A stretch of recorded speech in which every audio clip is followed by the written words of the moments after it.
पहले इजराइल के खिलाफ ड्रोन लॉन्च किए गए।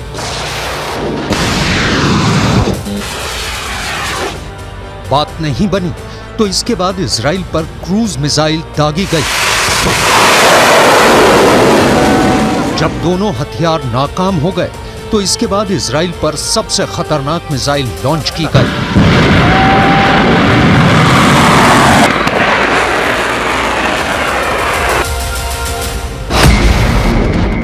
ये इजराइल के खिलाफ यमन का यलगार है। अरब देशों में यमन सबसे पहला देश बन गया है जहां के हुथी विद्रोहियों ने इजराइल के खिलाफ युद्ध का ऐलान कर दिया है।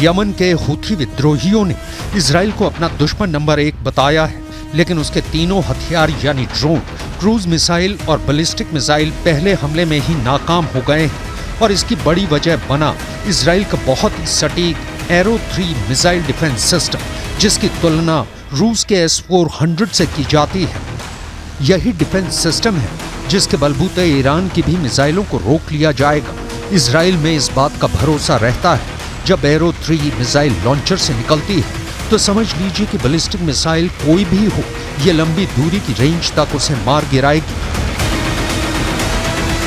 जब हुथी विद्रोहियों ने इजराइल पर अपनी मिसाइल फायर की तो उसने यकीन माना कि ड्रोन और क्रूज मिसाइल चाहे फेल हो गए हैं, लेकिन इजराइल इस मिसाइल से खुद को नहीं बचा पाएगा।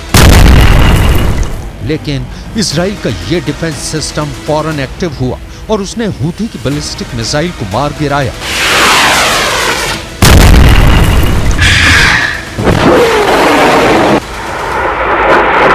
הים האדום, יירטנו טיל קרקע ששוגר לשטח מדינת ישראל. יירטנו אותו על ידי מערכת הגנה לטווח רחוק, מערכת החץ. זוהי הפעלה ראשונה של המערכת במלחמה והיא בוצעה בצורה מוצלחת. अब तक इजराइल आयरन डोम को लेकर दुनिया में मशहूर हुआ है। ये इजराइल का बहुत ही सटीक एयर डिफेंस सिस्टम माना जाता है। आयरन डोम ने अब तक हमास की तरफ से दागे गए हजारों रॉकेटों को मार गिराया है। देखिए, दिन में जब ये रॉकेट फायर किए जाते हैं तो कैसे हमला होता है। पहला रॉकेट, फिर फायर हुआ दूसरा रॉकेट, इसके बाद लॉन्च हुआ तीसरा रॉकेट।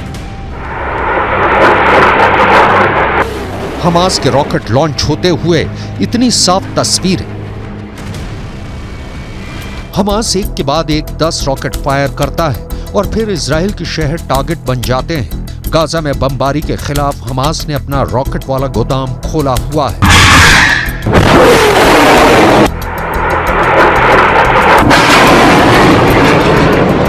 लेकिन अब चैलेंज हुथी की बैलिस्टिक मिसाइल का है और इसे रोकने के लिए इजराइल का एरो डिफेंस सिस्टम पूरी तरह तैयार है।